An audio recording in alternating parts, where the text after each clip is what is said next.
Siniguro ng Department of Agriculture na nananatiling sapat ang supply ng karne ng baboy ngayong holiday season sa kabila ng importation ban sa ilang bansa dahil pa rin sa banta ng African swine fever. Si Vel Custodio sa report. Sa kabila ng importation ban sa karneng baboy mula Taiwan at Spain dahil sa kumakalat na African swine fever o ASF sa mga nasabing bansa, marami pa rin ang supply ng imported pork sa Mega Q-Mart ayon sa retailer na si Laurencio. Ganun pa rin po, mababa pa. Mas mababa kaysa sa local. May naman kami dito, nagkukuha ng quality talaga ng karne. Kahit na mas makakatipid sa frozen pork, lokal na karneng baboy pa rin daw ang ginagamit ng karinderya owner na si Glenn sa pansahog sa ulam. Hindi po frozen.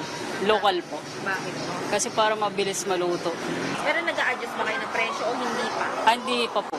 Mabibili ang frozen kasim at piggen ng 260 pesos kada kilo, habang 340 pesos naman sa liempo. Mas mura ito na hanggang 100 piso kaysa sa imported na karneng baboy. Tiniyak ng Department of Agriculture na sapat ang supply ng karneng baboy ngayong Christmas season, kahit na nagpapatupad ng pansamantalang pagbabawal sa importasyon ng karneng baboy mula Spain at Taiwan dahil sa pagkalat ng ASF.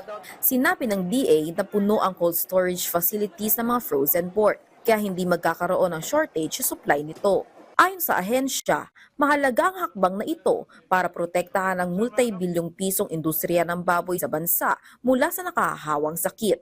Agad na iniutos ni Agriculture Secretary Francisco Chu Laurel Jr. ang moratorium para sa mga buhay na baboy at lahat ng produktong galing sa baboy, kabilang na ang similya na ginagamit sa artificial insemination.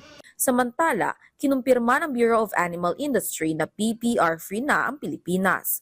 Kasunod ng mga naitalang kaso ng Pest Despetis ruminans o PPR sa Southeast Asia, kung saan pinakamataas ang kaso sa Vietnam.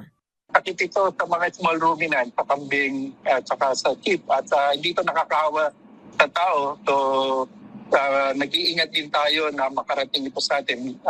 Wala pa tayong sakit dito niyan sa Pilipinas. So talagang minomonitor mabuti natin kasi malapit na yan sa Vietnam. Kagaya no sa ISF dati, unti-unting lumalapit. But then again, small ruminants yung naapektuhan nito. At hindi nakakapekto sa tao, hindi rin nakakapekto sa manok o sa baboy. May sintomas sa lagnat, pagmumuta at sipon, pagsusugat ng bibig, pulmonya, pagdudumi at mataas na bilang ng pagkamatay ang mga tupa at kambing na may PPR. Kaya naman hinihikayat ng DA-BAI ang mga nag-aalaga ng hayop na mapanatiling maayos at mapatibay ang biosecurity sa farm, gaya ng pag-isolate muna sa mga bagong dating na hayop, paglimita sa bisita, pagpapanatili ng kalinisan ng kulungan at kainan at regular na pag-disinfect ng mga kagamitan at sasakyan na nagagamit sa hayop. Patuloy na minomonitor ng DA-BAI ang kondisyon ng animal health sa rehiyon, katuwang World Health Organization for Animal Health. Nananatiling mahigpit ang surveillance, border control at emergency preparedness ng bansa. Vel Custodio para sa Pambansang TV sa Bagong Pilipinas.